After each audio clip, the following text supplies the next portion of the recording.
you were there last night, and I'm sure that it was not easy, that it was emotional for you and your family. But as I mentioned, a lot has changed politically since that happened 3 months ago. Can you give me a sense of the state of things on the ground in Pennsylvania, where you just were?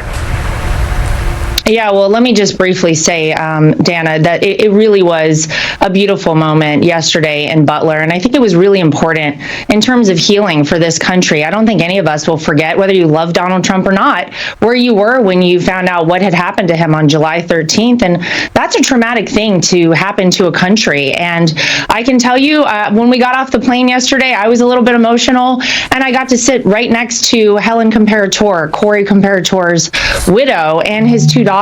And it was a really beautiful tribute. And I think it was important for Donald Trump to go back and create new memories for the people of Butler, Pennsylvania. And that's exactly what you saw yesterday. But listen, you're right. The polling would indicate that things are neck and neck. I can tell you there were over 100,000 people at that rally there last night. I have never seen a crowd like that. You couldn't even see, standing on the stage, how far back the audience went.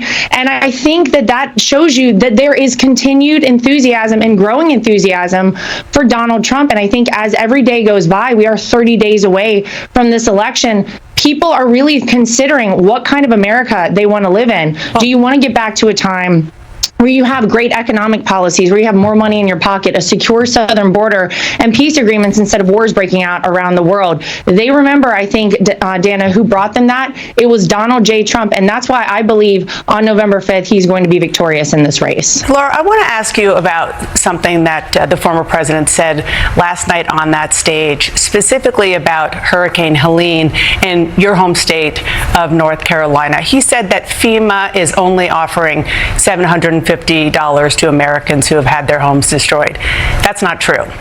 He's also echoing conspiracy theorists online who falsely claim that the administration is redirecting disaster money for undocumented immigrants. That's also not true. Why is he spreading misinformation in a crisis like that? And does that concern you about your fellow North Carolinians and how and whether they could actually get help? I'm incredibly concerned in North Carolina. I hear every day from people on the ground there, and they are desperate for help. It is a dire situation there. I actually think we don't even know the extent yet of truly how bad it is there. And look, Kamala Harris did come out and say it's $750 per family right now. The idea that we've spent $650 million in fiscal year 24 on the migrant crisis that Kamala Harris was responsible for stopping, and by all accounts she created by having an open door policy at our southern border, but is Laura, infuriating. Let me just stop you right there. Of this country. Let me just stop you right there, because I just want to not let this get out there. You are right that FEMA is giving $750, but that is a first step. It's for immediate needs. It's called the serious needs assistance. Dana, and said that they are out of money in terms of their hurricane relief. We have another hurricane heading towards Florida right now. What they have said is that there is money right now. Why don't they have anything in order? Why is it that right now the citizens in Western North Carolina are screaming for help, and it's having to come from local citizens? People from my hometown of Wilmington are driving across the state 6 hours to go to the mountains and help people. It is bad. Where is our federal government? Why are they out of money? It is bad there, but my question is about the misinformation, particularly the notion that they are moving money to migrants, to, you say, undocumented migrants, which FEMA says flatly is not true. And if people are not getting correct information, then they can't go for assistance as they have been asked for. I just want to quickly play with Senator Tom Tillis. Let me just say for 1 second. Go ahead. You have migrants being housed in luxury hotels in New York City. We have paid so much money from our tax dollars into the crisis that didn't need to happen.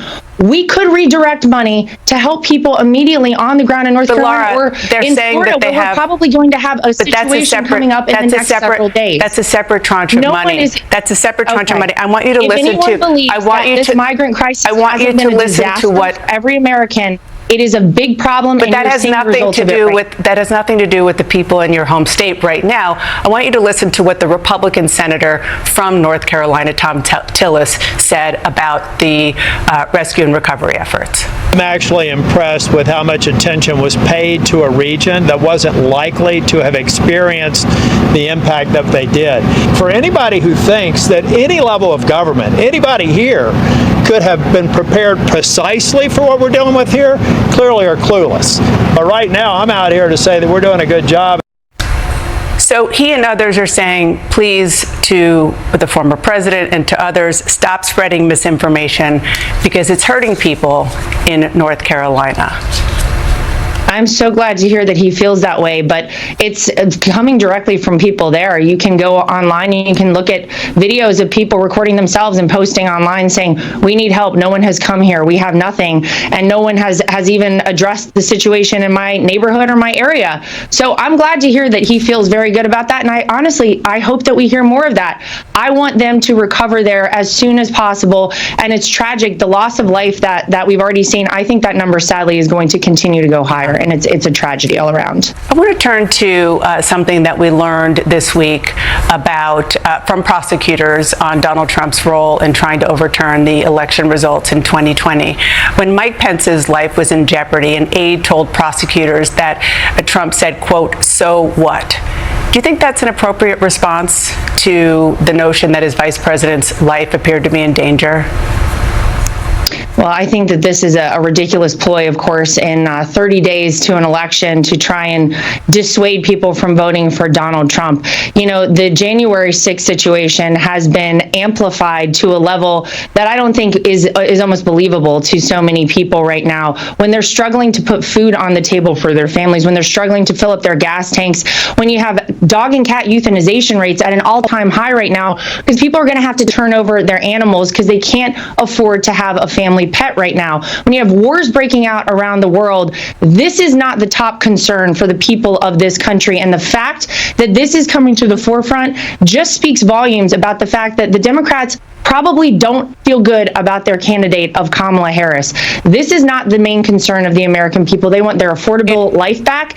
They want jobs back. They want their country back, and they want their safety and security back. And they know who brought it to them. It's Donald J. Trump. Let me talk about where we are right now, because we are 30 days away from an election. So let's look ahead to how Donald Trump will respond to the results of this election. Polls, of course, show that it is very, very close. It could go either way. Is there any circumstance in which Donald Trump would accept a defeat and concede? Well, of course, if he feels that this is a free, fair, and transparent election, which, by the way, is my number one goal at the RNC. You mentioned at the top, I am the co-chair of the Republican National Committee, and our number one charge has been trying to make sure that we restore faith in our electoral process. There were a lot of people after 2020 all across this country who felt like maybe they couldn't trust that system. We want to restore the faith in that because it is really foundational, Dana, to who we are as a country, as American citizens. Every vote matters and every vote counts. And we have extended this offer to our friends across the aisle at the DNC. At the DNC, please come join us in this pursuit of election integrity.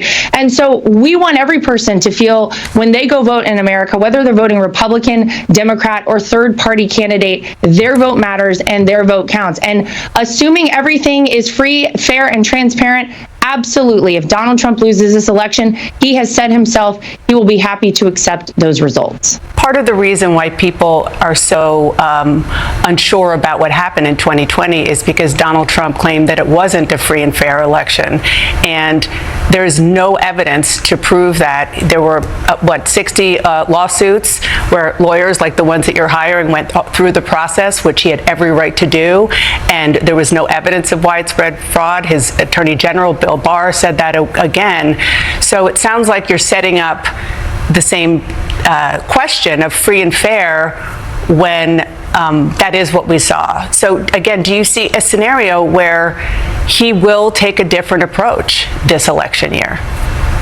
Well, we are setting things up differently from the RNC standpoint, and we, instead of having to respond days, weeks, or months later to any issue that we might have, are going to have people in the room every time a vote is cast and counted, so that we can ensure if there is any question about anything, we're addressing it right then in that moment, and we're not waiting later. Those lawsuits you referenced, by the way, the vast majority of them were not dismissed based on merit. They were dismissed on clerical errors. And if you go back and look at that election, let's just be honest, everybody watching this understands that was a very different, very unique election. Laws were changed state by state illegally. It's the state legislature that decides the voting laws in each state. That didn't happen, and it was because of COVID-19. You had poll watchers who had to stand across a room and couldn't even see anything going on. You had massive information coming out that people just said, I don't understand what's going on here, and we never got answers to that.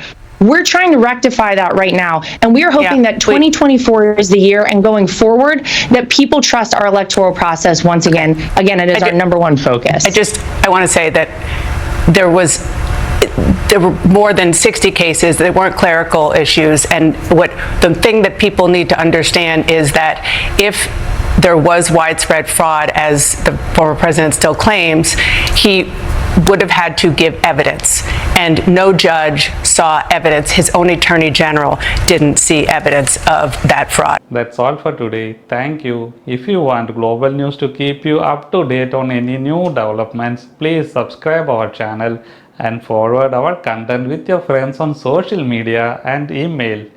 Thank you very much for keep supporting me. Stay safe, be blessed. Namaste. Thank you, God bless you, and God bless America.